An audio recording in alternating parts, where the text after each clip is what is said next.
শোনার জন্য আসছেন রফিকুল ইসলাম মাদানী সাহেব। উনি এই যে আপনাদের পিছনের বিল্ডিংটায় আছেন, মানে এই যে আপনার পিছনের বিল্ডিংটা, একটা মানুষ 8 ঘন্টা জার্নি করে আসছেন, 8 ঘন্টা।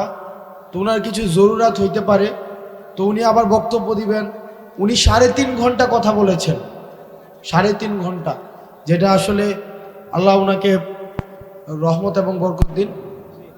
এই যে মসজিদটা আমাদের, যেটা 4 বছর হয়েছে মসজিদটা, এই মসজিদে গত 2 দিন আগে আমাদের এই উপজেলার জন্য 5 কোটি টাকা বিশেষ বরাদ্দ দেওয়া হয়েছে।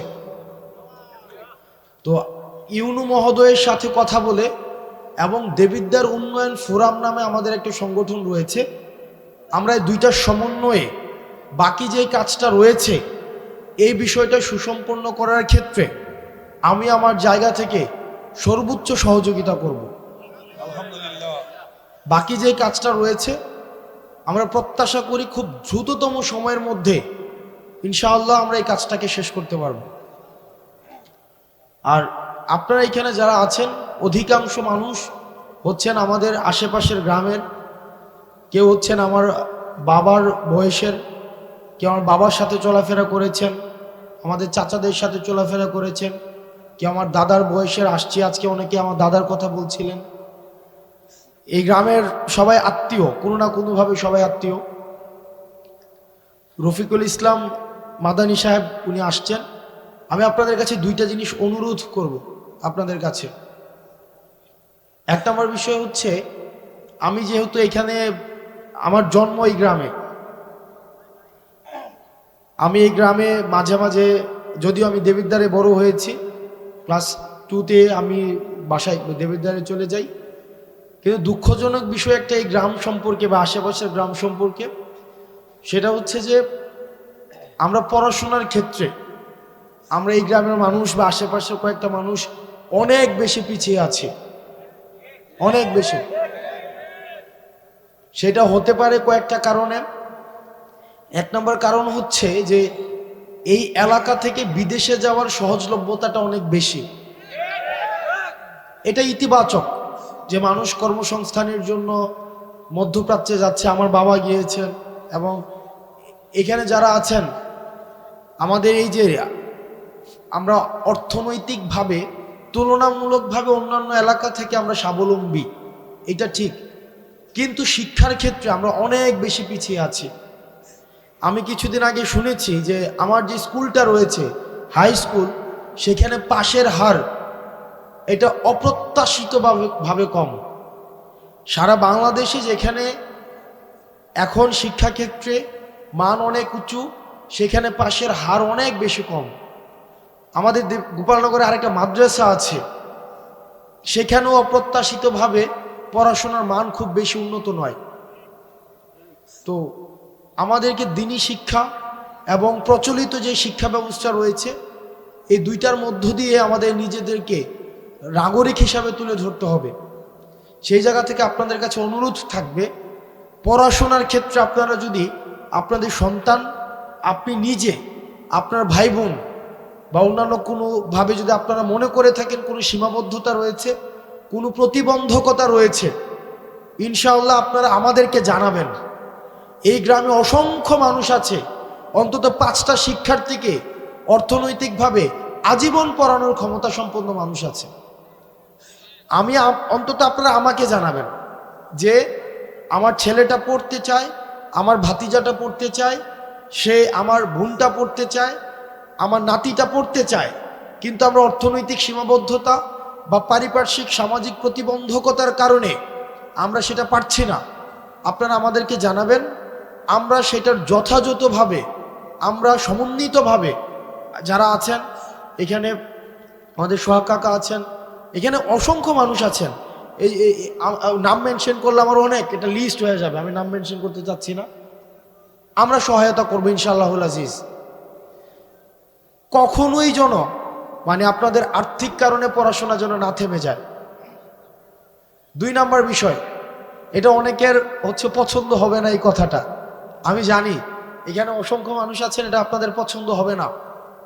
অধিকাংশের কাছে হয়তো আমি এই কথার কারণে অপ্রিয় হতে পারি, কিন্তু কার কাছে অপ্রিয় হলাম, কার পছন্দ হলো না সেটা মুখ্য না। মুখ্য হচ্ছে আমার ইসলাম আমাকে কি বলে, আমার দ্বীন আমাকে কি শিক্ষা দেয়।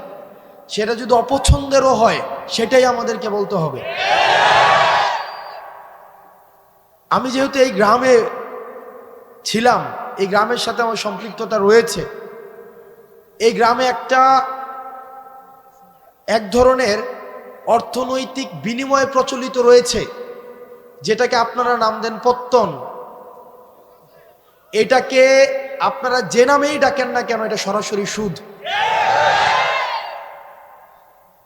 আমার পরিবার সহ আশেপাশে অনেকে আছে এই ধরনের বিষয়ের সাথে সম্পৃক্ত ছিল, কিন্তু আমরা যখন বুঝেছি, আমরা যখন পড়াশোনা করে জেনেছি, আমরা যখন আলেমদের থেকে পরামর্শ নিয়েছি, বিশ্বাস করেন যেই দিন থেকে আমরা এই পথ থেকে ফিরে এসেছি, বরং সচ্ছলতা আরো বেশি প্রশস্ত হয়েছে। কসম করে বলছি, আপনারা জানেন আমার বাবার অর্থনৈতিক অবস্থা, আমার দাদাদের অর্থনৈতিক অবস্থা। যেই দিন থেকে এই জায়গা থেকে আমরা ফিরে এসেছি, আমাদের অর্থনৈতিক যে সচ্ছলতা, আমাদের নিয়ামত সৃষ্টিকর্তা আমাদেরকে যেভাবে দিচ্ছেন, আমরা প্রতিনিয়ত আল্লাহর কাছে অকৃত্রিম কৃতজ্ঞতা প্রকাশ করি। আপনাদের কাছে অনুরোধ থাকবে, এই যে আমরা দেখি টাকা থেকে টাকা বৃদ্ধি পায়, এটা অসংখ্য পরিবারকে নিঃস্ব করে দেয়। আমি নিজে দেখেছি, আমার বাড়ির মধ্যে এইসব বিষয় মেল হয়েছে, ছোটবেলায় আমি দেখেছি। বা আমি দেবিদ্বার থেকে আসতাম যখন দেখতাম, অনেকে আমাকে অপছন্দ করতে পারেন, আপনি আমাকে অপছন্দ করেন, সেটা আমার দেখার বিষয় না, কিন্তু এটাই সত্য। এখানের সবাইও যদি অপছন্দ করেন, এটাই সত্য। এবং সুদের বিরুদ্ধে আমাদের এটা সামাজিকভাবে এটাকে প্রতিরোধ করতে হবে। আমরা আল্লাহর আইন চাই, সুদ মুক্ত সমাজ চাই। আল্লাহর আইন চাই, সুদ মুক্ত সমাজ চাই। সুদ মুক্ত সমাজ চাই, আল্লাহর আইন চাই। আপনাদের কাছে অনুরোধ থাকবে, আপনারা সুদকে বন্ধ করে দেন। আমরা চেষ্টা করব, আপনারা যদি আমাদেরকে সহায়তা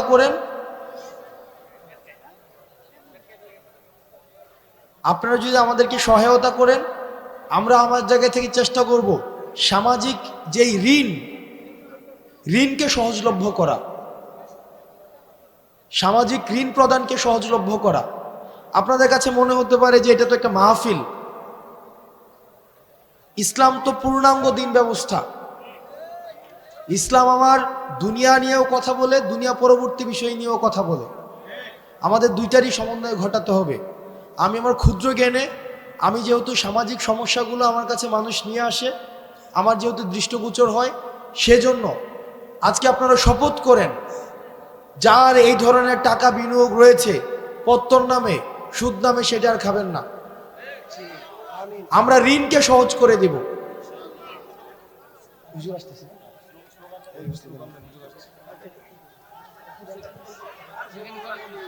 হুজুর আসতেছে, আপনারা প্রধান বক্তা